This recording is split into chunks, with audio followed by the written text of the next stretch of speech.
আল্লাহ তুমি অপরূপ, না জানি কত সুন্দর। তোমায় আমি সপেছি প্রাণ, সপেছি এই অন্তর। আল্লাহ তুমি অপরূপ, না জানি কত সুন্দর। তোমায় আমি সপেছি প্রাণ, সপেছি এই অন্তর। আল্লাহ তুমি অপরূপ। আসসালামু আলাইকুম ওয়া রাহমাতুল্লাহ। ইন্নাল হামদালিল্লাহ নাহমাদুহু ওয়া নাস্তাঈনুহু, মান ইয়াহদিহিল্লাহু ফালা মুযিল্লা লাহু ওয়া মান ইউযলিল ফালা হাদিয়া লাহু। ওয়া আশহাদু আল্লা ইলাহা ইল্লাল্লাহু ওয়াহদাহু লা শারীকা লাহু ওয়া আশহাদু আন্না মুহাম্মাদান আবদুহু ওয়া রাসূলুহু। আম্মা বা'দ, ফাউযু বিল্লাহি মিনাশ শাইতানির রাজীম। ইয়া বুনাইয়া লা তুশরিক বিল্লাহ, ইন্নাশ শিরকা লাযুলমুন আযীম। قال الله تعالى لئن أشركت ليحبطن عملك ولا تكونن من الخاسرين. عن عبد الله بن عمرو رضي الله تعالى عنه قال قال رسول الله صلى الله عليه وسلم أكبر الكبائر الثلاثة الإشراك بالله وعقوق الوالدين وشهادة الزور وفي رواية قول الزور রাহুল বুখারী ও মুসলিম। উপস্থিত বৈঠকের দিনী মুসলিম ভাই, প্রশংসা আল্লাহর জন্য, শান্তি অবতীর্ণ হোক আল্লাহর রাসূলের উপর সাল্লাল্লাহু আলাইহি ওয়াসাল্লাম।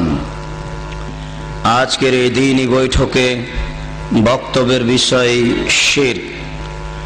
শিরক সম্পর্কে এক গুরুত্বপূর্ণ তথ্যবহুল সংক্ষিপ্ত বিবরণের চেষ্টা করব ইনশাআল্লাহ।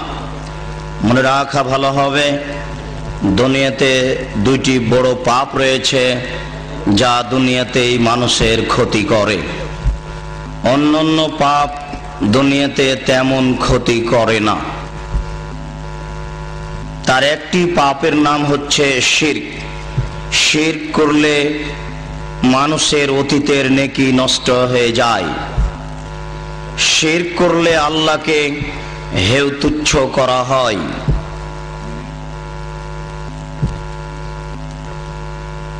আর একটি পাপ হচ্ছে বিদআত। বিদআত করলে মানুষের সামনের ইবাদত কবুল হয় না। বিদআত করলে আল্লাহর নবীকে হেয় তুচ্ছ করা হয়। বিদআত করলে আল্লাহর নবীকে উপেক্ষা করে ইবাদত করা হয়, যার পরিণাম ভয়াবহ। শিরক সম্পর্কে মহান আল্লাহ বলেন, ইয়া বুনাইয়া লা তুশরিক বিল্লাহ ইন্নাশ শিরকা লাযুলমুন আযীম। লোকমান হাকিম তার ছেলেকে শিরকের ব্যাপারে সতর্ক করো তো বলেন, বৎস, তুমি আল্লাহর সাথে শিরক করো না, শিরক সবচেয়ে বড় পাপ। দুনিয়াতে যত পাপ রয়েছে তার সবচেয়ে বড় পাপ হচ্ছে শিরক। তিনি তার ছেলেকে শিরক থেকে বাঁচার জন্য সাবধান ও সতর্ক করছেন। মহান আল্লাহ অন্যত্রে বলেন, ইন্নাহু মান ইউশরিক বিল্লাহ ফাকাদ হারামাল্লাহু আলাইহিল জান্নাহ ওয়া মাওয়াহুন নার। নিশ্চয় যারা শিরক করে তাদের জন্য জান্নাত হারাম হয়ে যায়। শিরক করে যারা তারা জান্নাতে প্রবেশ করার সুযোগ পাবে না।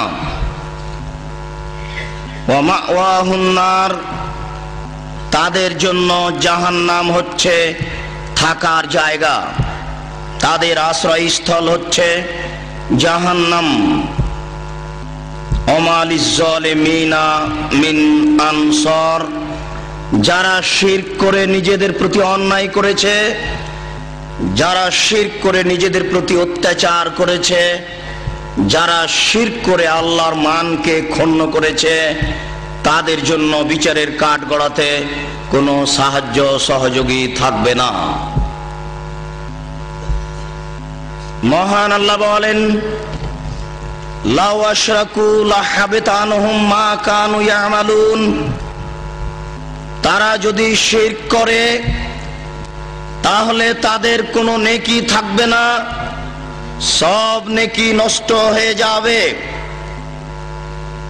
মহান আল্লাহ বলেন, লাইন আশরাকতা লায়াহবাতান্না আমালুক ওয়া লা তাকুনান্না মিনাল খাসিরিন।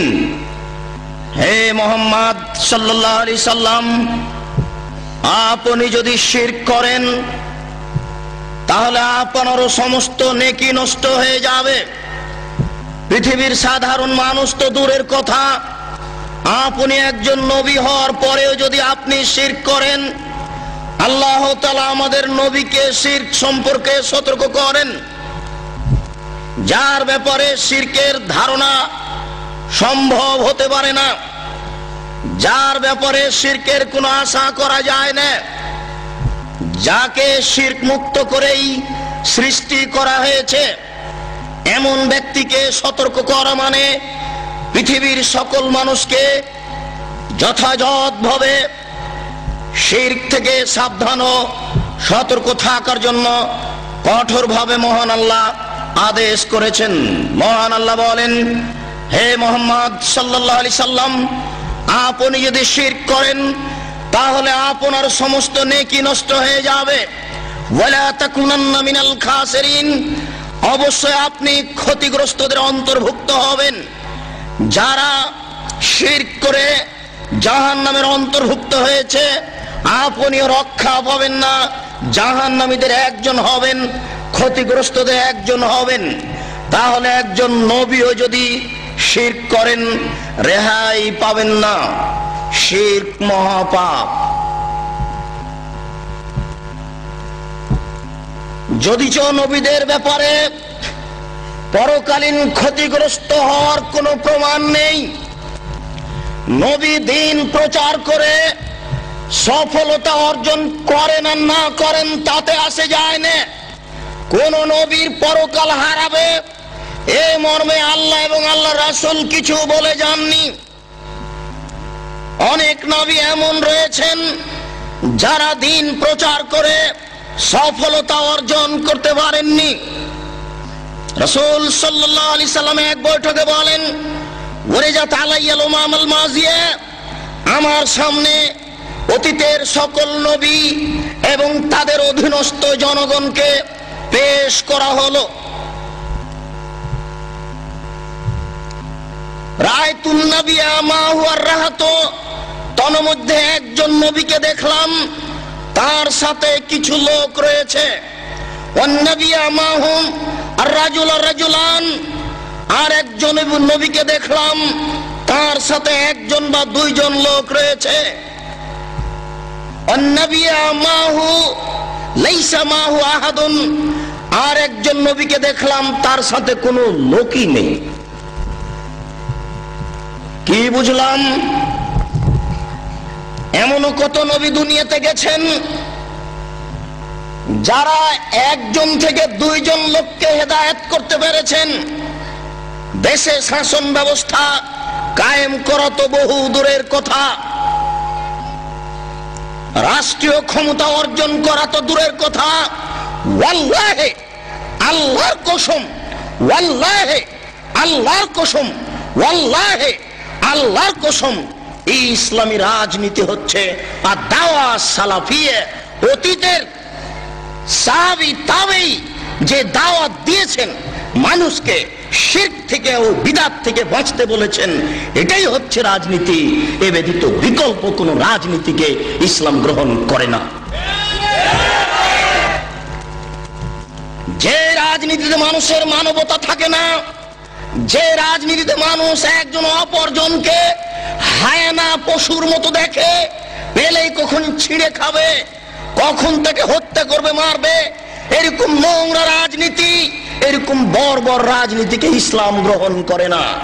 যার জন্য মূলত মনে করতে হবে ইসলামী রাজনীতি হচ্ছে আদ-দাওয়া সালাফিয়ে, অতীতের সাহাবী তাবেঈ তাবে তাবেঈ যেভাবে মানুষকে শিরক ও বিদআত থেকে বাঁচতে বলেছেন, সৎ পথে আমল করার জন্য আদেশ করেছেন, বর্তমান আলেম ওলামাদের জন্য এটাই উচিত হবে, কর্তব্য হবে দাওয়া সালাফেরই দাওয়াত দেওয়া, যাতে করে মানুষ আল্লাহকে চিনতে পারে, আল্লাহকে বুঝতে পারে। তিনি বলেন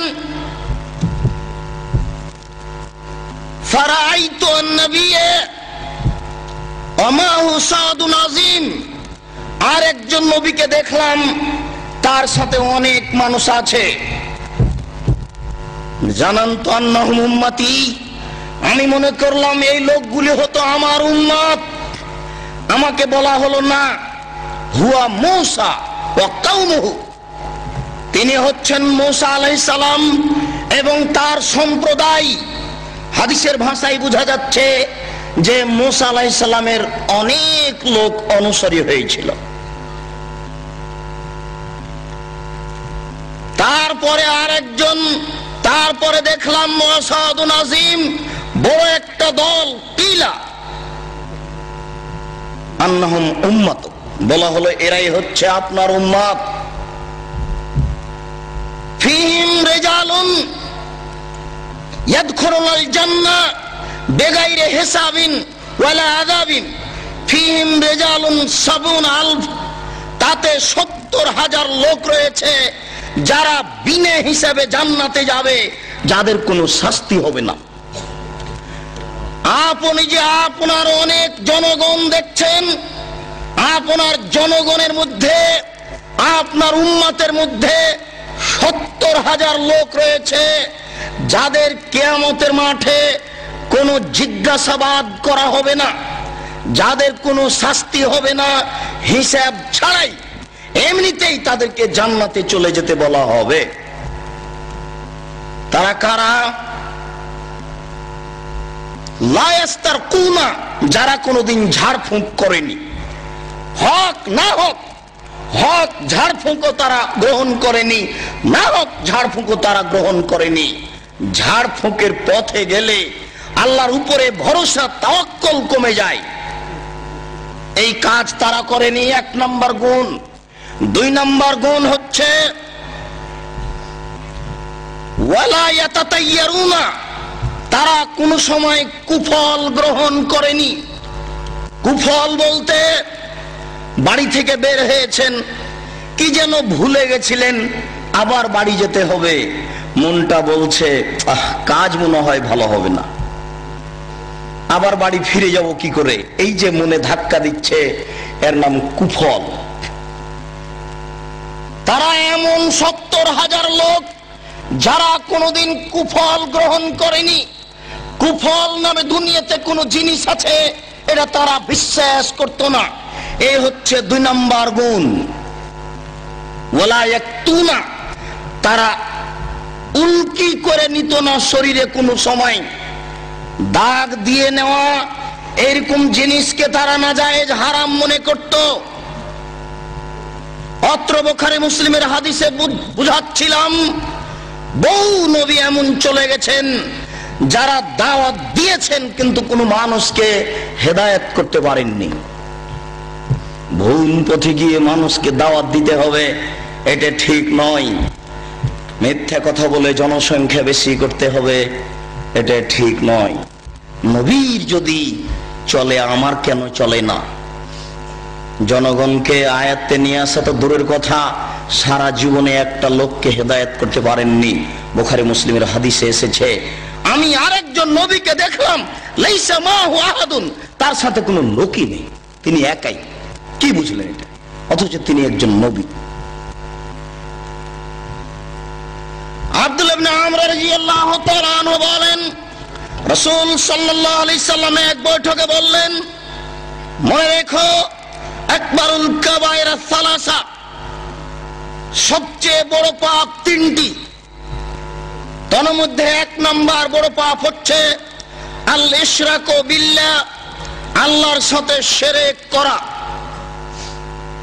আল্লাহর সাথে শিরক করলে আল্লাহকে হেয় তুচ্ছ করা হয়। এই দেশের মাটিতে মানুষের বুঝে ও আকীদায় আল্লাহতে গন্ডগোল রয়েছে।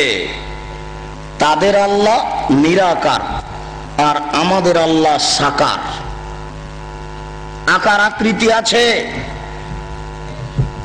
তাদের আল্লাহ সর্বত্র বিরাজমান, পায়খানা ঘরেও থাকে, পেশাবখানাতেও থাকে, বাড়িতেও থাকে। আমাদের আল্লাহ থাকেন সপ্তম আকাশের উপরে। দেখেন আল্লাহতেও গন্ডগোল রয়েছে। মুকশাদুল মুমিনিন গ্রন্থে লেখা আছে, মানুষকে 130 ফরজ মানতে হবে। তার এক ফরজ হচ্ছে আল্লাহকে নিরাকার মানতে হবে। 3, 4, 5 এর এইসব মাদ্রাসা শিক্ষা বইগুলিতে লেখা আছে আল্লাহ হচ্ছেন নিরাকার।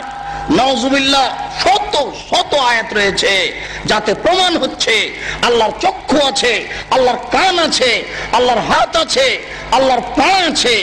একাধিক আয়াত দ্বারা প্রমাণিত, সহিহ হাদিস দ্বারা প্রমাণিত। এরপরেও এক শ্রেণীর মানুষ নিজে ধ্বংসের পথে চলেছে, অপরকে ধ্বংসের দিকে টেনে নেওয়ার জন্য এরকম মন্তব্য করছে। নবীতেও গন্ডগোল। তাদের নবী হচ্ছে নূরের তৈরি আর আমাদের নবী হচ্ছেন মাটির তৈরি। তাদের নবী নূরের তৈরি, আমাদের নবী মাটির তৈরি। তৈরিগত হিসেবেই পার্থক্য। তাদের নবী মারা যাননি, জীবিত আছেন, আর আমাদের নবী মারা গেছেন। তারা তাদের নবী মারা গেছে কথা স্বীকার করে না, তাই তো তারা 12 রবিউল আউয়ালে যেখানে সেখানে ব্যানার দিয়ে বলে যে নবীজির আগমন, শুভেচ্ছা, স্বাগতম। নবী চলে আসেন, সাল্লাল্লাহ গাইতে গাইতে এক পর্যায়ে দাঁড়িয়ে যায়, ইয়া নবী সালাম আলাইকা, মানে নবী কবর থেকে বের হয়ে চলে এসেছে। এটা মানুষের আকীদা। রাসূল সাল্লাল্লাহু আলাইহি সাল্লাম বলেন, পৃথিবীতে সবচেয়ে বড় পাপ তিনটি। তার মধ্যে এক নাম্বার বড় পাপ হচ্ছে শিরক করা। দ্বিতীয় বড় পাপ হচ্ছে হুকুকুল ওয়ালিদাইন, পিতামাতার অবাধ্য চলা। চুরি করলে বড় পাপ হয় বটে, পিতামাতার অবাধ্য চললে যত বড় হয় তত বড় হয় না। যদি চুরি করা বড় পাপ, জেনা করলে বড় পাপ হয় বটে, কিন্তু পিতামাতার অবাধ্য চললে যত বড় হয় তত বড় হয় না। যদি জেনা করাও বড় পাপ। মনে রাখতে হবে, পৃথিবীতে দ্বিতীয় মহাপাপ হচ্ছে পিতামাতার অবাধ্য চলা। মহান আল্লাহ পিতামাতার দেশের প্রসিদ্ধ খ্যাতি সম্পন্ন মুফাসসিরের পক্ষ থেকে রয়েছে, আপনারাও জানেন। কথা প্রসঙ্গে পিতামাতার সেবামূলক কথাই মিথ্যে ঘটনাটি বলে সামনের দিকে আমি এগিয়ে যাচ্ছি। জনৈক মুফাসসির বলছিলেন, একদিন বাইজিদের মাতা গভীর রাতে পানি চাইল। বাইজিদ দেখে বাড়িতে পানি নাই, দূরে পানি আনতে চলে গেল। পানি নিয়ে এসে দেখে মাতা ঘুমিয়ে গেছেন। বাইজিদ চিন্তা করে, এখন কি করি? আমি যদি গিলাস রেখে ঘুমিয়ে যাই, আমার মাতা যদি আবার রাতের কোনো অংশে পানি চান, আমি যদি নির্ধারিত সময়ে পানি দিতে না পারি, তাহলে আমি উপযুক্ত সন্তান হতে পারবো না। এই বলে বাইজিদ গিলাস হাতে করে মায়ের মাথার পাশে দাঁড়িয়ে থাকলো। সকাল হয়ে গেল, মায়ের ঘুম ভেঙে গেল। মা দেখেন পাশে বাইজিদ দাঁড়িয়ে আছে। বাবা বাইজিদ, তুমি কেন দাঁড়িয়ে আছো? আম্মা, আপনি সন্ধ্যা রাতে পানি চেয়েছিলেন, দেখি বাড়িতে পানি নাই, দূরে পানি আনতে চলে গেলাম। পানি নিয়ে এসে দেখি আপনি ঘুমিয়ে গেছেন। আমি চিন্তা করলাম গিলাস রেখে যদি ঘুমিয়ে যাই, আপনি যদি রাতের কোনো অংশে পানি চান, উপযুক্ত সময়ে পানি দিতে পারবো না, আমি উপযুক্ত সন্তান হতে পারবো না। এই জন্য আমি গিলাস হাতে করে আপনার মাথার পাশে দাঁড়িয়ে আছি, মা গিলাসটা হাতে করে পানিটুকু পান করে নিয়ে বাচ্চাকে শয়ে দিয়ে আল্লাহর দরবারে প্রার্থনা করতে লাগলেন, প্রতিপালক আমি বাইজিদের প্রতি সন্তুষ্ট হয়ে গেছি, তুমি বাইজিদকে কবুল করে নাও, বাইজিদকে বড় আলেম করে দাও। মায়ের দোয়া কবুল হয়ে গেল, বাইজিদ বড় আলেম হয়ে গেলেন। ঘটনা মিথ্যে। মায়ের দোয়া কবুল হয়ে যদি বাইজিদ বড় আলেম হতেন তাহলে বাইজিদ একথা বলতেন না। বইয়ে লেখা আছে বাইজিদ একদিন বলেন বাহাস্তুল্লাহ, আল্লাহকে আমি খুঁজলাম, কোথায় আল্লাহ, আইন আল্লাহ, আল্লাহ কোথায়, খুব খুঁজলাম, ফামাওয়াজাদতুহু, আল্লাহকে খুঁজে পেলাম না, ফায়জান আল্লাহ, দেখি আমি নিজেই আল্লাহ।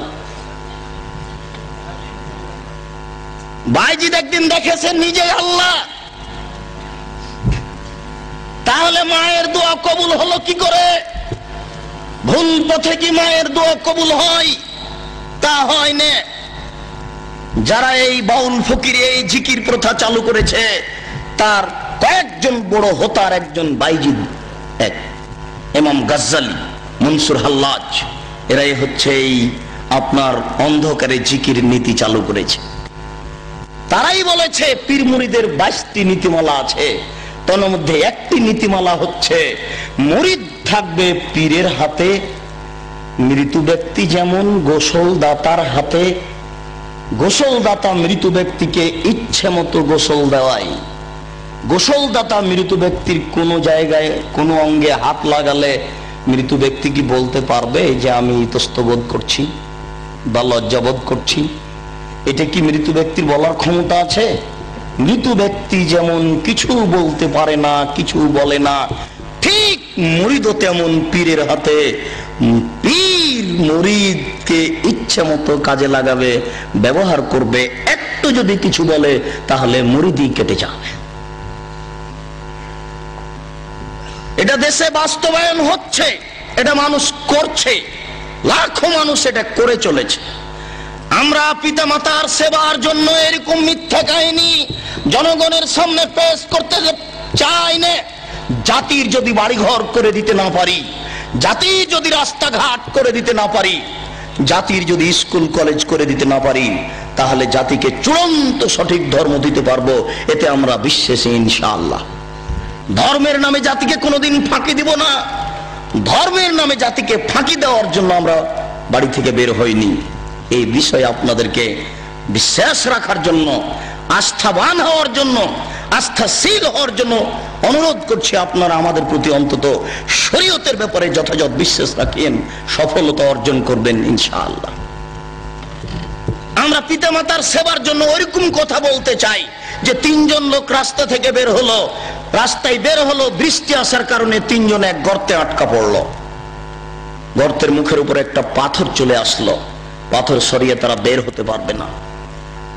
ভালো কাজ আল্লাহর দরবারে পেশ করে বিপদ থেকে বাঁচা যায়, ভালো কাজ আল্লাহর দরবারে পেশ করে বিপদ থেকে রক্ষা পাওয়ার চেষ্টা করা যায়।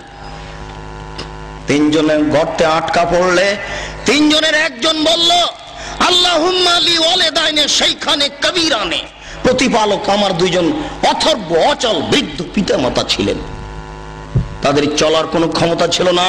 কুনতু আলাইহিম, আমি তাদের উপরে ছাগল চড়াতাম। সারাদিন ছাগল চড়িয়ে সন্ধ্যায় বাড়িতে এসে দুগ্ধ দহন করে আমার পিতামাতাকে আগে পান করাতাম, তারপরে আমার ছেলে মেয়েকে পান করাতাম। এটা আমার চিরাচরিত নীতি। কোন একদিন কাছে ঘাস পাইনি, যার কারণে দূরে চলে যাই না, তাই তো হাত্তাম সাইতো, আমি ঠিক মতো আসতে পারিনি। আস্তে আস্তে সন্ধ্যা হয়ে গেছে, দুধ দহন করে নিয়ে এসে দেখি আমার পিতামাতা ঘুমিয়ে গেছে। আমি গিলাস হাতে করে মাথার পাশে দাঁড়িয়ে থাকলাম। আক্রাহন উকে যাহুমা, আমি খারাপ মনে করছি তাদের ঘুম থেকে জাগাই কি করে। আমি এটাও খারাপ মনে করছি আমার পিতামাতাকে ছেড়ে দিয়ে আমার বাচ্চাদেরকে আগে দুধ পান করাই কি করে। এটা আমি কোনোদিন করিনি, এটা আমার নীতির উল্টা। তাই আমি গিলাস হাতে করে আমার পিতামাতার মাথার পাশে দাঁড়িয়ে থাকলাম। ওয়াতাজাগাউনা ইনদা কাদামাইয়া, আমার 2 পায়ের নিচে আমার ছেলেরা চিৎকার করতে থাকলো, আব্বা সারাদিন থেকে কিছু খায়নি, আমাদের খাওয়ার পান করার ব্যবস্থা করুন, আমরা খুব ক্ষুধার্ত। আপনার ছেলে যদি একটু চিৎকার করে উঠে, লাফ দিয়ে ওখানে গিয়ে কোলে তুলে বলেন, আম্মু কি হলো, আব্বু কি হলো। দেখেছেন ছেলে মেয়ে পায়ের নিচে চিৎকার করছে। তিনি বলছেন, দাবি অদাবুম হাত্তা তালাল ফজর, প্রতিপালক আমি বিপদে পড়ে তোমার দরবারে বলছি, আমি ওই পিতামাতার মাথার পাশে গিলাস নিয়ে যখন দাঁড়িয়ে থাকি, ওই সময় আমার ছেলে মেয়েরা চিৎকার করছিল, তারা চিৎকার করতে থেকেছে, আমি গিলাস নিয়ে দাঁড়িয়ে থেকেছি। থাকতে থাকতে সকাল হয়ে গেছে। ফাইন কুনতা তাআলাম, তুমি যদি মনে করো ইন্নী ফালতু যালিকা লিইবতিগা ওয়াজহিকা, আমি এই কাজটা করেছি একমাত্র তোমাকে সন্তুষ্ট করার জন্য, আমি তোমার সন্তুষ্টি অর্জনের জন্য এই কাজ করেছি। সারা রাত আমার ছেলে মেয়ে চিৎকার করতে থেকেছে, আমি সারা রাত গিলাস নিয়ে দাঁড়িয়ে থেকেছি, এতে শুধু তোমার সন্তুষ্টি চাই।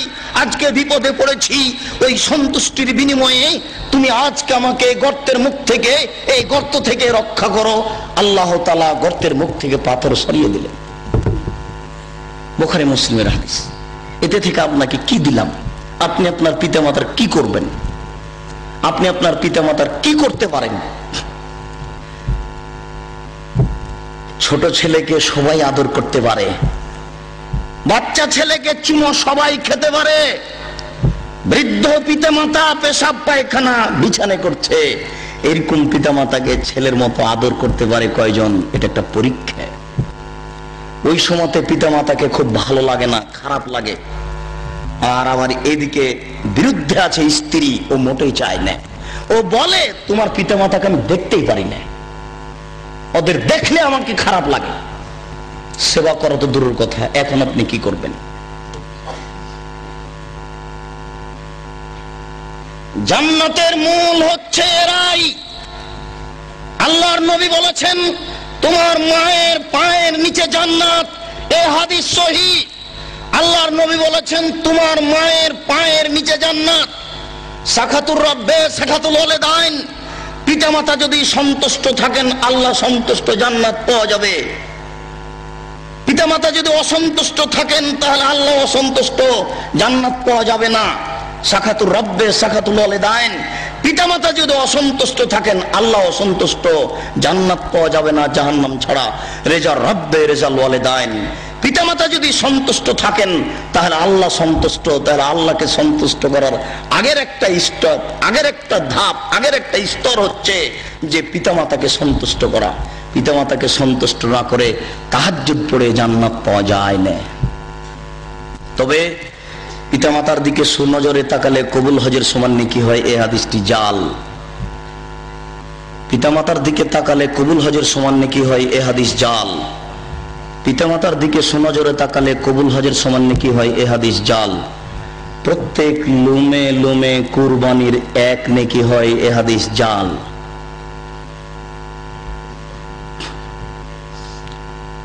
জাল হাদিস আছে, এই দুনিয়াতে বিশ্বাস রাখতে হবে। ইবাদত করার পূর্বে সতর্ক সাবধান থাকতে হবে কোন হাদিসের প্রতি আমল করা যাবে কি যাবে না। স্বামীর সেবায় জান্নাত পাওয়া যায়, স্বামীর পায়ের নিচে জান্নাত এ কথা নয়। রাসূল সাল্লাল্লাহু আলাইহি সাল্লাম বলেছেন, কোন মহিলা যদি মারা যায়, তার স্বামী যদি তার উপরে সন্তুষ্ট থাকে তাহলে সে জান্নাতে যাবে, তার জন্য জান্নাত চূড়ান্ত। আল্লাহর নবী বলেছেন, মান সামাত সাহরাহা, কেউ যদি রমজান মাসের সিয়াম পালন করে আর 5 ওয়াক্ত সালাত আদায় করে, ওয়াতাত বালাহা, স্বামীর যদি সেবা করে, ওয়াহাসানাত ফারজাহা, যদি লজ্জা স্থানকে কন্ট্রোলে রাখতে পারে, ফালতাদখুল মিনাই বাবিন মিনাল জান্নাহ, তাহলে জান্নাতের যে কোনো দরজা দিয়ে প্রবেশ করতে পারে। আল্লাহর নবী অন্য জায়গাতে বলছেন যে স্বামীর এত মান, স্বামীর এত মর্যাদা স্ত্রীর উপরে বেশি, স্বামীর মান মর্যাদা এত বেশি যে স্বামীর যদি শরীরে ফোড়া হয়, ফেটে যায়, কেটে যায়, আর ওখান দিয়ে যদি রক্তপুঞ্জ বের হতে থাকে, আর তার স্ত্রী যদি এগুলো জিহ্বা দিয়ে চাটে, মাদ্দাত হাক্কাহু, তাহলে সে তার স্বামীর হক আদায় করতে পারবে না। তাহলে কি রক্তপুঞ্জ স্ত্রীকে জিহ্বা দিয়ে চাটতে হবে? এটি কি কথা? জিনা। এই কাজও যদি করে তবুও সে তার স্বামীর হক আদায় করতে পারবে না। তো কলেজে ইউনিভার্সিটিতে চাকরি করে সারাদিন বাড়িতে না থেকে হক আদায় করবে কি করে? জাতি যেমন তাকে মূল্যায়ন করে না, তারাও তেমন মূল্যায়ন করবে না। তা তো ছিল সুন্দর বস্তু, তা তো ছিল দামি বস্তু, নরম বস্তু। 10 মাস 10 দিন তার মা তাকে পেটে রেখেছে, 2 বছর দুধ পান করিয়েছে, 5 বছর তেল কাজল দিয়ে মানুষ করেছে, 20 বছর 25 বছর যাবৎ লেখাপড়া শিখিয়েছে, সুন্দর করে আদর করে আপনার হাতে তুলে দিয়েছে। আপনি তাকে ভোগ করবেন এই জন্য, তবু আপনি তাকে মারেন কেন? তাকে গালি দেন কেন? আপনি কি ভাবছেন? এতে পিতার সার্থকতা কি? এতে পিতা কি পেলেন? এখানে পিতার কি রয়েছে? এত শ্রম দেওয়ার পরে আপনার হাতে তুলে দেওয়া হয়েছে, এরপরে আপনি তার সাথে অন্যায় আচরণ করেন। আল্লাহ তাকে বলছেন যে আমি স্ত্রীকে সৃষ্টি করেছি যেন তোমরা শান্তি তৃপ্তি পাও। কিসের শান্তি তৃপ্তি? কাকে বলে? ও তো ফিল্ডে ঘুরে বেড়াচ্ছে, ও তো সম অধিকার চাচ্ছে।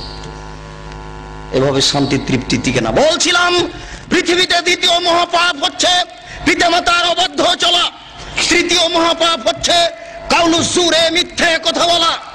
আল্লাহর নবী অন্যত্রে বলেন, কেউ যদি মিথ্যে কথা বলে তাহলে তার মুখের ডান দিককে ফেড়ে পিছন দিকে নিয়ে যাওয়া হবে, মুখের বাম দিককে ফেড়ে পিছন দিকে নিয়ে যাওয়া হবে।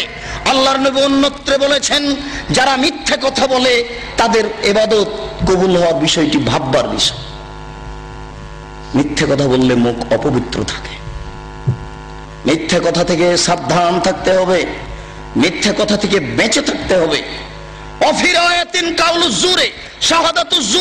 অন্য এক বর্ণনা রয়েছে, মিথ্যে সাক্ষী দেওয়া হচ্ছে পৃথিবীতে তৃতীয় মহাপাপ। মিথ্যে সাক্ষী দেওয়া হচ্ছে পৃথিবীতে তৃতীয় মহাপাপ। আপনারা মিথ্যে সাক্ষী কোর্টে হোক, কাচারিতে হোক, গ্রামে হোক, যে কোনো জায়গায় হোক না কেন, মিথ্যে সাক্ষী দিতে যাবেন না, মহাপাপ। আব্দুল্লাহ ইবনে মাসউদ রাদিয়াল্লাহু তাআলা আনহু বলেন, রাসূল সাল্লাল্লাহু আলাইহি সাল্লাম এক বৈঠকে জিজ্ঞাসার উত্তরে বললেন, একটা লোক জিজ্ঞাসা করল, আল্লাহ রাসূল, আইয়ুয যামবি আকবার, সবচেয়ে বড় পাপ কোনটি? আল্লাহ রাসূল বললেন, আনতাদুল্লাহ নিদ্দান ওয়া খালাকা, তুমি আল্লাহর সাথে শিরক করবে, তুমি কাউকে তার সমপর্যায়ের করবে, এমত অবস্থা আল্লাহ তোমাকে সৃষ্টি করেছে, এটাই হচ্ছে পৃথিবীতে সবচেয়ে বড় পাপ। জিজ্ঞাসাকারী বলল, আল্লাহ রাসূল, সুম্মা আইয়ু, এরপরে কোনটা বড় পাপ? আল্লাহ রাসূল বললেন, আন তাকতুলা ওয়ালাদাকা খাসিয়াতা ইয়াতামামা, তুমি খাদ্যের ভয়ে তোমার সন্তানকে হত্যা করবে, এটাই হচ্ছে পৃথিবীতে দ্বিতীয় মহাপাপ। খাদ্যের ভয়ে, সুখী সংসারের আশায় তোমার ছেলে মেয়েকে হত্যা করবে, এটাই হচ্ছে দ্বিতীয় মহাপাপ। মনে রাখা ভালো হবে, খাদ্যের ভয়ে ছেলে হত্যা করা হারাম। খাদ্যের ভয়ে সুখী সংসারের আশায় ছেলে হত্যা করা মহাপাপ। মহান আল্লাহ বলেন, লা তাকতুলু আওলাদাকুম খাশিয়াতা ইমলাক নাহনু নারযুকুহুম, তোমরা খাদ্যের ভয়ে সন্তান হত্যা করো না, রুজি আমি দিয়ে থাকি, রুজি আমি দিই, খেতে আমি দিই, খেতে দেওয়ার বিষয়টি তোমার হাতে আমি দিইনি, আমি রিজিক দিয়ে থাকি, আমি রুজি দিয়ে থাকি, কিভাবে দিব সেটা আমার ব্যাপার। কেউ গরিব থাকবে না দুনিয়াতে, সবাই ধনী হয়ে যাবে। মানুষ যদি মানুষের উপরে চড়ে থাকে তবুও মানুষ ধনী হয়ে যাবে, এই কথা আল্লাহর নবী বলেছেন। এই জন্য খাদ্যের ভয়ে সন্তান হত্যা করা মহাপাপ। মনে রাখা ভালো হবে, রাসূল সাল্লাল্লাহু আলাইহি সাল্লাম বলছেন, একটা গাভীর দুধ খাবে 1 গ্রাম। গাভীর দুধ হতো আগে হাফ কেজি থেকে 3 কেজি, এখন একটা গাভীর দুধ হয় 3 কেজি থেকে 40 কেজি। আল্লাহ রাসূল বলছেন, একটা গাভীর দুধ খাবে 1 গ্রাম। আল্লাহ রাসূল বলছেন, একটা ডালিম খাবে একটা বংশ। একটা ডালিম ছিল 1 ছটাক ওজনের, এখন একটা ডালিম হচ্ছে 1 কেজি ওজনের। একটা ডালিম খাবে একটা বংশ। পৃথিবীতে এত অর্থ সম্পদ বেশি হয়ে যাবে, আল্লাহর নবী বলছেন বসাতাত আলাইকুম দুনিয়া কামা বসাতাত মান কানা ক্বাবলাকুম, পৃথিবী তোমাদের এইভাবে তুলে ধরা হবে, নাও খাও, কত খাবা খাও। কিভাবে খাবেন? শুধু খালি টাকা আর টাকা, শুধু খালি অর্থ সম্পদ আর অর্থ সম্পদ, বৈধ অবৈধ অসংখ্য উপার্জনের পথ। কে কত টাকা ইনকাম করবে, সবাই ইনকামের প্রতিযোগিতায় নেমে গেছে। এখন কিন্তু আপনারা দেখতে পাচ্ছেন সবাই ইনকামের প্রতিযোগিতায় নেমে আছে। সাথে সাথে সন্তান কমালে দুইটা লস হয়, মনে রাখবেন। সন্তান কম নিলে ইহকালীন একটা লস, পরকালীন একটা লস। আল্লাহ বলেছেন, নবী বলেছেন সন্তান বেশি হলে টাকা বেশি হয়। আল্লাহ বলেছেন, নবী বলেছেন ছেলে মেয়ে বেশি হলে টাকা বেশি হয়। আল্লাহ বলেছেন, নবী বলেছেন ছেলে মেয়ে বেশি হলে টাকা বেশি হয়। তাহলে ছেলে মেয়ে কম হলে অর্থ সম্পদ কম হবে, ছেলে মেয়ে কম হলে অর্থ সম্পদ কম হবে। এটা হচ্ছে ইহকালীন লস। আর পরকালীন একটা লস হচ্ছে, আল্লাহর নবী বলেছেন ছেলে মেয়ে যদি বাল্য অবস্থায় মারা যায়, যুবক হওয়ার পূর্বে মারা যায়, তাহলে কিয়ামতের কাঠগড়াতে পিতামাতার কাপড় ধরে আল্লাহকে বলবেন, প্রতিপালক আমার বাপ মাকে জান্নাতে দেওয়ার পূর্বে আমরা জান্নাতে যাব না। বেঁকে বসবে, একেবারে বেঁকে বসে বলবে, প্রতিপালক আমার পিতামাতাকে জান্নাতে না দেওয়ার পূর্ব পর্যন্ত আমরা জান্নাতে প্রবেশ করব না। এখন আপনার ছেলে মেয়ে তো মাত্র দুইজন, কয়জন মরে কয়জন থাকে? তাহলে পরকালীন বড় ধরনের লস। আপনাকে যদি জিজ্ঞাসা করি আপনারা কয় ভাই বোন, তাহলে বলবেন 4 বোন 5 ভাই, না হয় 3 বই 7 ভাই। আপনারা অনেক, কিন্তু আপনার ছেলে মেয়ে 2টা বা 3টে, একই কথা। আমাকে জিজ্ঞাসা করেন, আর 5 জনকে জিজ্ঞাসা করেন, সবাই বলবে যে আমরা 8-10 জন ভাই বোন, আমরা 5-7 ভাই বোন। এখন আপনার বিষয়টা আমার বিষয়টা জিজ্ঞাসা করলে কমে এসেছে, তো তাদের চলে আমাদের চলে না। ভুল। সন্তান কম নিলে 2টা লস হবে। রাসূল সাল্লাল্লাহু আলাইহি সাল্লামকে জিজ্ঞাসাকারী বললেন, আল্লাহর নবী সুম্মা আইয়ুন, এরপরে মহাপাপ কোনটি? আল্লাহ রাসূল বললেন, আনতাজনি হালিলাতা জারি, তুমি তোমার প্রতিবেশীর সাথে জেনা করবে, এটা হচ্ছে 3য় মহাপাপ। প্রতিবেশীর সাথে জেনা করা মহাপাপ, এর অর্থ এই নয় যে দূরের মহিলার সাথে জেনা করা ছোট পাপ, এটা নয়। প্রতিবেশীর সাথে জেনা করলে ডবল পাপ হয়, প্রতিবেশীর সাথে জেনা করলে ডবল পাপ হয়। প্রতিবেশী মানে মহিলার স্বামী সৌদি আরব চাকরি করতে গেছে, কথার কথা। তাহলে ওই মহিলা ও আপনার আমানতে আছে, আপনি তার বাজার করে দিবেন, রাস্তাঘাটে কোনো সুবিধা অসুবিধা দেখবেন, সমস্যা দূর করার চেষ্টা করবেন, কেননা ও আপনার আমানতে আছে। এই সুযোগে আপনি তার সাথে জেনা করলেন, তাহলে এক হলো আমানতের খেয়ানত, আর এক হলো জেনা। ডবল 2টা পাপ বড় বড় জমা হয়ে গেছে। এই জন্য আল্লাহ রাসূল বলছেন প্রতিবেশীর সাথে জেনা করা 3য় মহাপাপ। এমনিতে জেনা মহাপাপ। তিনি বলেন, আল বিক্র বিল বিক্রে জিলদু মিয়া ওয়া তাগরিবু সানা, অবিবাহিত ছেলে মেয়ে যদি জেনা করে তাহলে তাকে 100 লাঠি পিটিয়ে 1 বছরের জন্য এলাকা থেকে তাড়িয়ে দিতে হবে।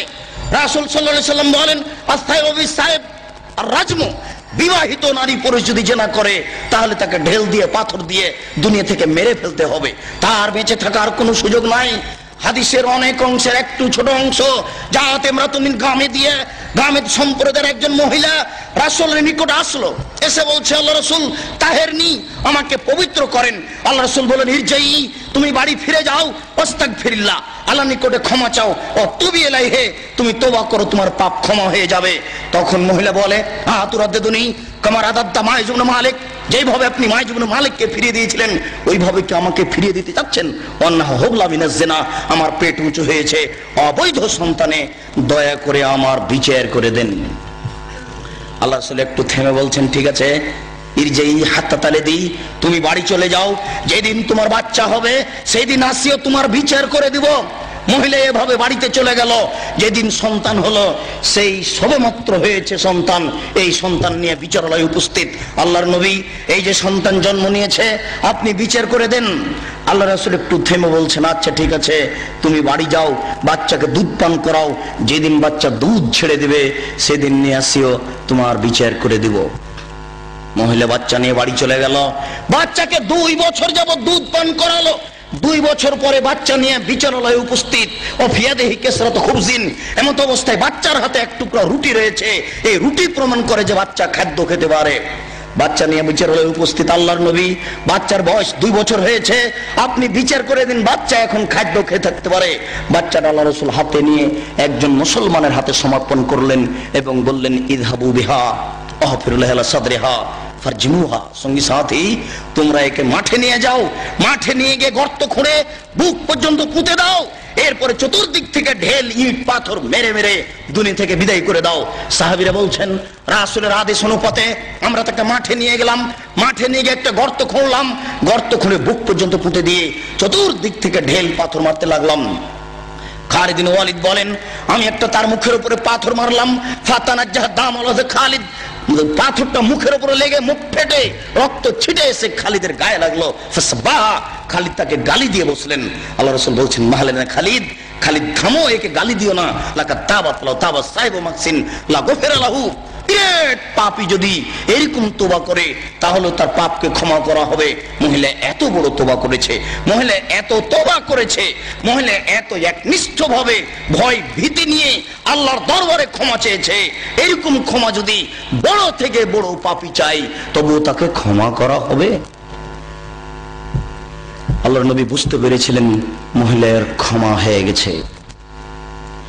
আল্লাহর নবী বুঝতে পেরেছিলেন মহিলা অনুতপ্ত হয়েছে। এরপরেও বিচার রক্ষা হলো না, এরপরেও বিচার রক্ষা হয়নি। অন্যায় প্রকাশ হয়ে গেলে তার বিচার হবে চূড়ান্ত। যদি জেনা ঘরে ঘরে হচ্ছে, জেনা মানুষের কাছে কোনো বড় ব্যাপার নয়। বলছিলাম পৃথিবীতে 3য় মহাপাপ হচ্ছে প্রতিবেশীর সাথে অন্যায় ভাবে জেনা করা। রাসূল সাল্লাল্লাহু আলাইহি সাল্লাম বলেন, আল্লাহ তাআলা এক বৈঠকে বললেন, আল্লাহ তাআলা কোন এক পর্যায়ে বললেন, ইবনা আদম লা আতাইতানি বিকুরাবিল আরজি খাতায়া সুম্মা লাকিতানি লা তুশরিক বিশাই লা আতাইতুকা বিকুরাবিহা মাগফিরাতান। আদম সন্তান নারী পুরুষ, তোমরা যদি বিচারের কাঠগড়াতে আকাশ জমিন পরিমাণ পাপ নিয়ে উপস্থিত হও, আকাশ জমিনের মধ্যে যেই ফাঁকা রয়েছে এই পরিমাণ পাপ নিয়ে যদি উপস্থিত হও আর যদি শিরক না করে থাকো, আমি আল্লাহ তোমাদের সমস্ত পাপকে ক্ষমা করে দিব। কোন একদিন বলছিলাম যে ইন্না লিল্লাহি মিয়া রাহমা, আল্লাহর নিকটে রয়েছে 100টি দয়া। আল্লাহর নিকটে ছিল 100টি দয়া। আনজালা মিনহা রাহমাতান ওয়াহিদা, তোর মধ্যে একটি দয়া আল্লাহ ভাগ করে দিয়েছেন বাইনাল জিন্নে ওয়াল ইনসে ওয়াল বাহাইম ওয়াল হাওয়ামে, চতুষ্পদ প্রাণীর মাঝে, মানুষের মাঝে, জিনের মাঝে, হিংস্র প্রাণীর মাঝে, সকলের মাঝে একটি দয়া আল্লাহ ভাগ করে দিয়েছেন। একটি দয়ার ভিত্তিতে এতাতাফুনা, মানুষ পরস্পরে ভালোবাসা দেখায়। গাভী তার বাচ্চাকে জিহ্বা দিয়ে চাটে, মানুষ তার বাচ্চাকে চুমো খায়, মুরগি তার বাচ্চাকে আদর করে ডাকে। আল্লাহ তাআলা 99 রাহমা ইয়ারহামু বিহা ইয়াউমুল কিয়ামা, আল্লাহ তাআলা 99টা দয়া নিজের কাছে রেখেছেন। এই 99টা দয়া দিয়ে আল্লাহ বিচারের কাঠগড়াতে মানুষকে ক্ষমা করবেন। আল্লাহ কত বড় দয়াবান। আল্লাহর দয়াকে আদম করে না, আদম সন্তান আল্লাহর দয়ার 5 পয়সা দাম দেয় না। ওমর রাদিয়াল্লাহু তাআলা আনহু বলেন, একদা আল্লাহ রাসূলের নিকটে একদল বন্দী মানুষ আসলো। বন্দী মানুষের মধ্যে একজন মহিলা ছিল। মহিলা এমন ছিল মনে হচ্ছে যেন তাহাল্লাবু সাদিওহা তাসা, মহিলা ছুটাছুটি করছে তার বাচ্চার জন্য। তার স্তনে দুধ বেশি হয়ে গেছে, দুধ বাচ্চা খায়নি, মনে হচ্ছে যেন দুধ স্তন থেকে বয়ে পড়ে। এমত অবস্থায় মহিলা তার বাচ্চাকে পেয়ে নিল। ফাখাজাতহু, পেয়ে তাকে ধরে নিল। ওয়াল সাকাতহু বিবাতনিহা, ধরে তাকে পেটের সাথে জড়িয়ে নিল। ওয়ারজাতহু, তার বাচ্চাকে দুধ পান করালো। আল্লাহ রাসূল সাহাবীদেরকে বলছেন, মা তারাও না, সঙ্গী সাথী তোমরা বলো তো, হাল তাতরাহু ওয়ালাদাহা ফিন্নারে, এই মহিলা কি তার বাচ্চাকে আগুনে নিক্ষেপ করতে পারে? সাহাবীরা বললেন, জি না, এই মহিলা বাচ্চাকে আগুনে নিক্ষেপ করতে পারে না। আল্লাহ রাসূল বলছেন, আল্লাহু আরহামু আলাল ইবাদ মিন হাজিহি আলা ওয়ালাদিহা, এই মহিলা তার বাচ্চার উপরে যত দয়াবান, এই মহিলা তার বাচ্চার উপরে যত দয়াবান, মহান আল্লাহ তার বান্দাদের উপরে এর চেয়ে অনেক অনেক বেশি দয়াবান। তাই আল্লাহ তাআলা বলছেন, বিচারের কাঠগড়াতে তোমরা যদি শিরক ছাড়া অন্যান্য পাপ নিয়ে উপস্থিত হও তাহলে আমি ক্ষমা করে দিব। অন্য এক বর্ণনা রয়েছে, যেদিন জাহান্নামীরা জাহান্নামে চলে যাবে, জান্নাতীরা যখন জান্নাতে চলে যাবে, এরপরে মহান আল্লাহ জাহান্নামে তিনবার অঞ্জলি দিয়ে 3 অঞ্জলি মানুষকে জাহান্নাম থেকে বের করে জান্নাতে দিয়ে দেন, তার বিশেষ দয়া। 3 অঞ্জলি মানুষ জাহান্নাম থেকে বের করে জান্নাতে দিয়ে দিবেন। তাই তো ডক্টর শহীদুল্লাহ আর মৌলানা আব্দুল্লাহিল কাফি আল কুরাইশির মধ্যে একবার তর্ক বিতর্ক হয়েছিল। ডক্টর শহীদুল্লাহ বলেছিলেন, আল্লাহর অঞ্জলি কি ছোট? সমস্ত মানুষ তো অঞ্জলিতে উঠে যেতে পারে, ফেরাউনও উঠে যেতে পারে। মৌলানা আব্দুল্লাহিল কাফি আল কুরাইশি বলেছিলেন, জি না, ঈমান থাকে না যার, অঞ্জলিতে আসার সুযোগ হবে না তার। ঈমান থাকে না যার, অঞ্জলিতে আসার সুযোগ হবে না তার। বলছিলাম, মহান আল্লাহ কিয়ামতের মাঠেও মানুষের প্রতি দয়া করবেন। 3 অঞ্জলি মানুষ জাহান্নাম থেকে বের করে জান্নাতে দিয়ে দিবেন। মহান আল্লাহ অন্যত্র বলেন, ইন্নাল্লাহা ইয়াগফিরু ইউশরাকা বিহি ওয়া ইয়াগফিরু মা দুনা যালিকা লিমান ইয়াশা। শিরক ছাড়া যত পাপ রয়েছে সমস্ত পাপ ক্ষমা করা হবে, শিরকের পাপ ক্ষমা করা হবে না। শিরক মহাপাপ, শিরক বড় পাপ। শিরক করলে আল্লাহকে অপমান করা হয়, শিরক করলে আল্লাহকে হেয় তুচ্ছ করা হয়, শিরক করলে অতীতের নেকি নষ্ট হয়ে যায়। কয়েকটি শিরক রাসূলুল্লাহ সাল্লাল্লাহু আলাইহি সাল্লাম ফিয়াদে রাজুলিন হালকা, একদা আল্লাহর নবী এক লোকের হাতে দেখলেন তামার বালা। তামার বালা দেখে আল্লাহ রাসূল বললেন, মা হাজিহি, কি তোমার হাতে তামার বালা কেন? লোকটি বলল, হাজিহি মিনাল ওয়াহিনা, আমার শরীরে দুর্বলতা রয়েছে, আমি দুর্বল মানুষ, এটাকে দূরে করার জন্য তামার বালা ব্যবহার করি। আল্লাহ রাসূল বললেন, ইনজিহা, তুমি একে খুলে ফেলো, লা তাজিদুকা ইল্লা ওয়াহানান। এই তামার বালা তোমার গায়ে থাকলে, হাতে থাকলে তোমার রোগী বেশি হবে, তুমি আরোগ্য লাভ করতে পারবে না। শোনো, লাউ মুত্তা ওয়া হিয়া আলাইকা মাফলাতা ইয়াউমুল কিয়ামা, এই তামার বালা যদি তোমার হাতে থেকে যায় আর তুমি যদি মারা যাও, তাহলে কিয়ামতের মাঠে তুমি রক্ষা পাবে না, তোমাকে জাহান্নাম যেতে হবে। এই মাইকের আওয়াজ যত দূর পর্যন্ত যাচ্ছে, সকল মুসলিম ভাই ও বোনকে বলছি, আপনার হাতে যদি কারো এরকম তামার বালা থাকে, সৌদি আরব থেকে হাজী সাহেবেরা ঘড়ির মতো বালা যদি নিয়ে এসে দেখে দিয়ে থাকে, রোগ ভালো হবে বলে তাকে এই মুহূর্তেই খুলে ফেলুন। রাতে মারা গেলে মুসলমান হয়ে মারা যাবেন, থাকা অবস্থায় মারা গেলে মুশরিক হয়ে মারা যাবেন। আল্লাহকে অপমান করে জান্নাত লাভ করা যায় না। আল্লাহকে ছোট করে, খাটো করে, হেয় তুচ্ছ করে জান্নাত লাভ করা যায় না। সাবধান থাকুন। রাসূল সাল্লাল্লাহু আলাইহি ওয়াসাল্লাম এক বৈঠকে বললেন, ইন্নার রুকা ওয়া তামাইম ওয়া তাওয়ালা শিরকুন, নিশ্চয় ঝাড় ফুঁক করা শিরক, গলায় তাবিজ ঝোলানো শিরক, স্বামী স্ত্রীর মধ্যে ভালোবাসা সৃষ্টি করার যে কোনো কৌশল শিরক। কোরআন মাজিদের আয়াত দিয়ে ঝাড়ফুঁক করা যায়, হাদিসের দোয়া পড়ে ঝাড়ফুঁক করা যায়। আজ হতে আপনারা যদি কোনো জায়গাতে কারো কাছে তেল পানি পড়ে নেন, তাহলে আগে জিজ্ঞাসা করবেন, মুন্সি সাহেব, মৌলভী সাহেব, আপনি যে আমাকে তেল পড়ে দিবেন, পানি পড়ে দিবেন, কি বলবেন? যদি উনি হাদিসের দোয়া পড়েন, কোরআন মাজিদের আয়াত পড়েন, তাহলে আপনি পানি পড়ে নিতে পারেন, অন্যথা আপনিও মুশরিক, সেও মুশরিক, পরকাল হারিয়ে যাবে। রাসূল সাল্লাল্লাহু আলাইহি সাল্লাম বললেন, গলায় তাবিজ ঝুলানো শিরক, মান তাআল্লাকা তামিমা ফাকাদ আশরাকা, কেউ যদি তাবিজ ঝুলায় তাহলে ও শিরক করলো। যে কোনো তাবিজ, যে কোনো মাদুলি, কোরআন মাজিদের আয়াত লিখে তাবিজ ঝুলালে ডবল অন্যায় হয়। কোরআন মাজিদ কারো গলায় ঝুলে পায়খানায় যাওয়ার জন্য আসেনি, গলায় ঝুলে পেশাবখানায় যাওয়ার জন্য আসেনি। যে কোনো অন্যায় করবে কোরআন মাজিদের আয়াত গলায় করে, এটা নয়। এদেশের কোরআন মাজিদের প্রথমে দেখবেন কতগুলি নকশা করা আছে, এই নকশার তাবিজ ঝুলালে এই হয়। এদেশে যারা কোরআন ছাপাচ্ছে, এরকম আকীদা যারা রাখে, এরাও মুশরিক। এই পাতাগুলি ছিঁড়ে ফেলতে হবে। এরকম কোরআন ছাপায় যারা, তাদের বিরুদ্ধে যতদূর শক্তি প্রয়োগ করা সম্ভব তা করার জন্য চেষ্টা করতে হবে। এরা জাতিকে ধ্বংস করছে, আপনাদের ধ্বংস করছে, মুসলমানকে ধ্বংস করছে এক মিথ্যে কৌশলে, শিরক করে, শিরক করিয়ে। বায়সাতের পাগড়ি বেঁধে যদি কোরআন মাজিদের আয়াত দিয়ে জুব্বা পরে, আল খাল্লা পরে যদি তাবিজ লিখে দেয়, তবুও তা শিরক হবে। সাবধান থাকবেন। রাসূল সাল্লাল্লাহু আলাইহি সাল্লাম বলেন, মান আতারাফান ফাসালাহু ফাসাদাকা বিমা কালা লাম তুকবাল লাহু সালাতান 40 লাইলা। কেউ যদি কোনো গণকের কাছে যায়, তারপর গণককে কিছু জিজ্ঞাসা করে, আমার টাকা হারিয়ে গেছে দেখেন তো, বা এই জিনিস হয়েছে একটু দেখেন তো, তার বলা কথাকে যদি বিশ্বাস করে, আল্লাহর নবী বলেছেন 40 দিন তার ইবাদত কবুল হবে না, 40 দিন তার সালাত কবুল হবে না। গণকের কাছে যায় যে যারা তারা মুশরিক। আল্লাহ রাসূল বলছেন মানা আতা আররাফান ফাসালাহু, কেউ যদি গণকের কাছে আসে, এরকম লোকের কাছে আসে, ভাগ্য পরীক্ষা করে, তার হারিয়ে যাওয়া জিনিসকে জানতে চায়, তাহলে ও কোরআন মাজিদকে অস্বীকার করলো, মুহাম্মদ সাল্লাল্লাহু আলাইহি সাল্লামকে নাকচ করে দিল, ও যেন নবীকে অস্বীকার করলো, কোরআন মাজিদকে অস্বীকার করলো। মহা পাপী, বড় পাপী যারা এরকম করে, যারা গণকের কাছে যায়, তারা বড় মুশরিক। সাবধান থাকতে হবে। রাসূল সাল্লাল্লাহু আলাইহি সাল্লাম বললেন মান হালাফা লিগাইরিল্লাহ ফাকাদ আশরাকা, কেউ যদি আল্লাহ ব্যতীত অন্যের নামে কসম খায় তাহলে শিরক করলো। কেউ যদি আল্লাহ ব্যতীত অন্যের নামে কসম খায় তাহলে শিরক করলো। কেউ যদি দুই চোখের কসম খায় তাহলেও সে মুশরিক। কেউ যদি মায়ের কসম খায় তাহলেও সে মুশরিক।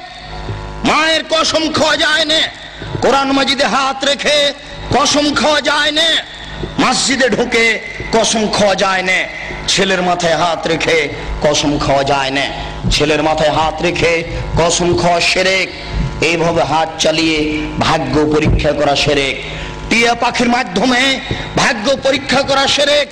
হাতের এই দাগ দেখে ভাগ্যের কথা বলা শিরক। রাত্রে ঘরের আবর্জনা ঝাড়ু দিয়ে বাইরে নিক্ষেপ করা যায় না, এই মন্তব্য শিরক। রাত্রে গাছের ফল পাড়া যায় না, এই ধারণা শিরক।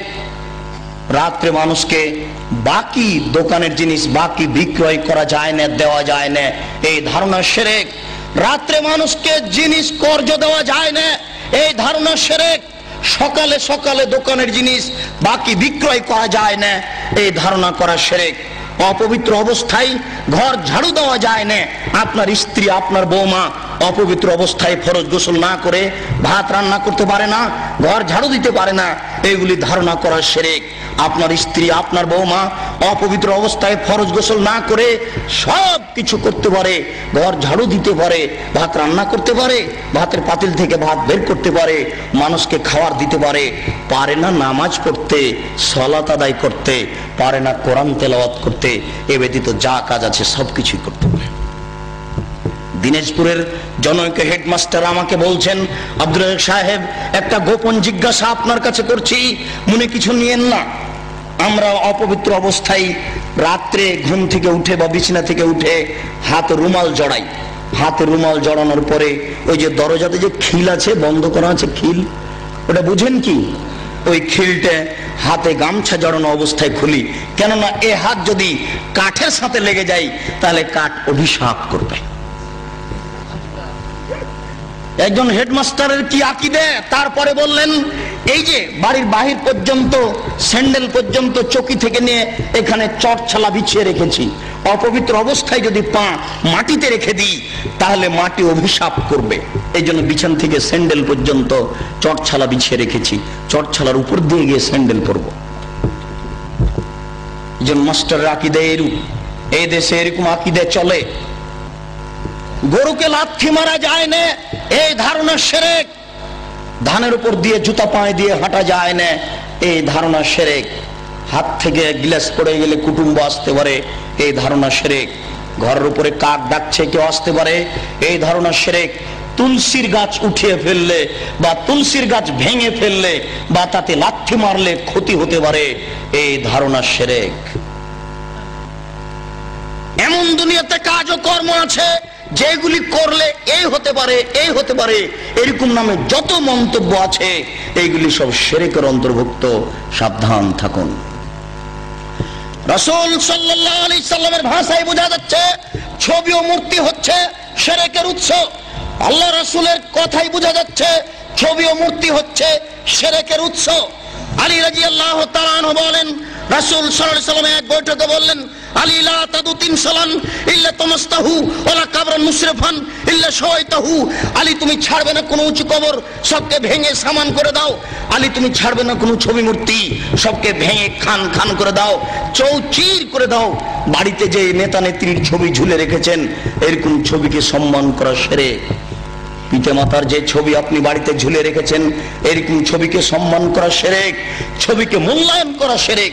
আপনার ছেলে মেয়ের পাসপোর্ট সাইজের ছবি রেখে, আপনার ছেলে মেয়ের লেখাপড়ার জন্য, পরীক্ষা দেওয়ার জন্য পাসপোর্ট সাইজের ছবি রেখে বাড়িতে যত ছবি আছে অ্যালবামের সমস্ত ছবির মুখের উপরে লাথি মেরে সবকে ছিঁড়ে চৌচির করে দিতে হবে, পানিতে আগুনে পুড়িয়ে দিতে হবে, পানিতে ফেলে দিতে হবে। একে মূল্যায়ন করা যাবে না। 1971 সাল থেকে নিয়ে আজ পর্যন্ত এদেশের মাটিতে যত মূর্তি তৈরি করা হয়েছে সমস্ত মূর্তিকে ভেঙে খান খান করে দিতে হবে, চৌচির করতে হবে। আপনি না পারলে আপনার ছেলে করবে, আপনার ছেলে না পারলে তার ছেলে করবে। কেউ যদি ভাঙতে না পারে তাহলে যেদিন ঈসা আলাইহিস সালাম আসবেন সেদিন এদেশের ছবি মূর্তিকে লাথি মেরে ভেঙে চৌচির করে দিবেন। সেদিন কোনো মায়ের বেটা ঠেকাতে পারবে না। কেন? আল্লাহ রাসূল বলেছেন, ইয়াদখুলুল ইসলাম ফি কুল্লি বাইতি মাতারিন ওয়া বারিন ওয়া ইজ্জি আজিজিন ওয়া জুল্লি জালালিন। প্রত্যেক ইটের বাড়িতে ইসলাম প্রবেশ করবে, প্রত্যেক খড়ের বাড়িতে ইসলাম প্রবেশ করবে, শহরের বাড়িতে ইসলাম প্রবেশ করবে, গ্রামের বাড়িতে ইসলাম প্রবেশ করবে। সম্মান সহকারে, না অপমান সহকারে। সবাই যদি ইসলাম মেনে নেয় তাহলে মর্যাদার হানি হবে না, আর যদি ইসলাম না মানে তাহলে পিটিয়ে ইসলাম গ্রহণ করতে বাধ্য করা হবে, ব্যক্তিকেই পিটিয়ে বাধ্য করা হবে। তাহলে ছবি মূর্তিকে সে সম্মান দেবে কি করে? ছবি মূর্তিকে সম্মান করা শিরক, মূল্যায়ন করা শিরক। আজ এখান থেকে উঠে বাড়িতে ঢুকে শোকেজে যত পুতুল আছে, যত ছবি মূর্তি আছে, আপনার আমেরিকা থেকে আনা যদি সোনার হরিণ হয় তবু লাথি মেরে ভেঙে চৌচির করতে হবে। ওকে মূল্যায়ন করা যাবে না। ছবি মূর্তিকে মূল্যায়ন করা শিরক। জন্মদিবস পালন করা শিরক, মৃত্যু দিবস পালন করা শিরক, 16 ডিসেম্বর পালন করা শিরক, 21শে ফেব্রুয়ারি পালন করা শিরক, 26শে মার্চ পালন করা শিরক, পহেলা বৈশাখ পালন করা শিরক, কবরে ফুল চড়ানো শিরক, শহীদ মিনারে ফুল চড়ানো শিরক। 21শে ফেব্রুয়ারি যদি সারা বাংলাদেশের নারী পুরুষ পায়ের জুতা খুলে হাতে ফুল নিয়ে বরকতের কবরে দেয়, শহীদ মিনারে দেয়, তাহলে কি তারা বরকতের 1 পয়সা উপকার করতে পারবে? পারবে না। এই জন্য এরকম জাতিকে আমরা শিক্ষিত জাতি বলি না, এরকম হেডমাস্টারকে আমরা শিক্ষিত বলি না। এরকম জাতির, এরকম হেডমাস্টারের নিপাত হোক, এটাই আমরা চাই। যার দ্বারা জাতি উপকৃত হতে পারে না, যে শিক্ষিত সমাজের দ্বারা জাতি কবরে যায়, জাতির পরকাল হারায়, ওরকম শিক্ষিত সমাজ আমরা চাই না। আমরা চাই শিরক বিদআত মুক্ত সমাজ। যে শিরক বিদআত মুক্ত সমাজে আল্লাহকে সন্তুষ্ট করতে পারবো। অনেক সময় পাপ করলেও আল্লাহ ওরকম অসন্তুষ্ট হন না। শিরক করলে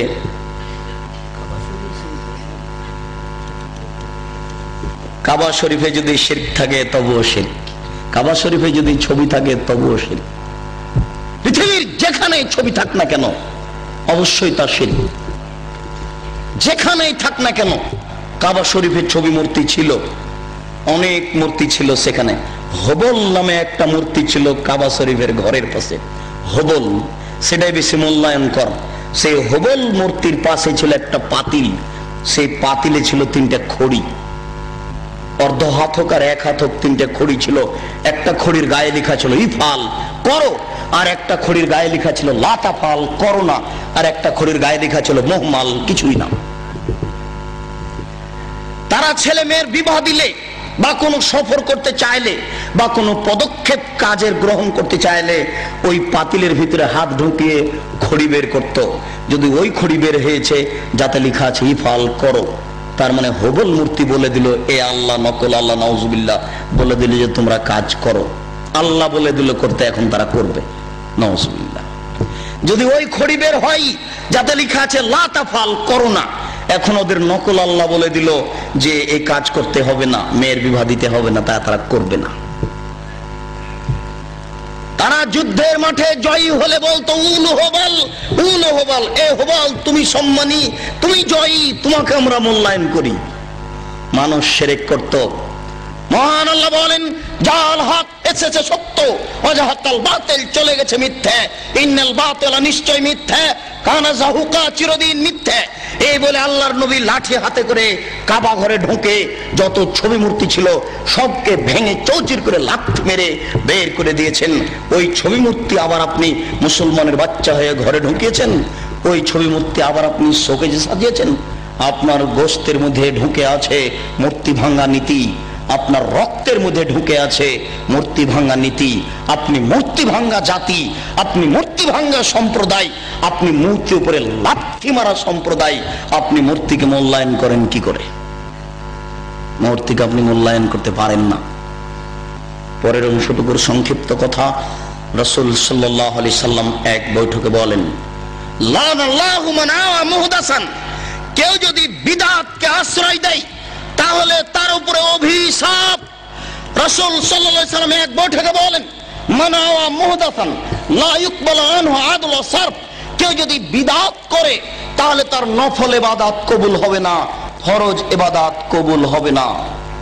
রাসূল সাল্লাল্লাহু আলাইহি সাল্লাম এক বৈঠকে বলেন, লাউ কানা মূসা হাইয়া, আজকে যদি মূসা আলাইহিস সালাম জীবিত হন, ও আদরাকা মিন নবুয়তি, আর মূসা আলাইহিস সালাম যদি আমার নবুয়ত পান, তাহলে আমাকে মেনে নেওয়া ছাড়া তার কোনো গত্যন্তর থাকবে না, আমাকেই তাকে মেনে নিতে হবে। রাসূল সাল্লাল্লাহু আলাইহি সাল্লাম এক বৈঠকে বলেন, মান আমিলা আমালান লাইসা আলাইহি আমরুনা ফাহুয়া রাদ্দুন, কেউ যদি এমন কিছু করে যেটা আমার শরীয়তের অন্তর্ভুক্ত নয়, তাহলে তা হবে পরিত্যাজ্য ইবাদতের জগতে।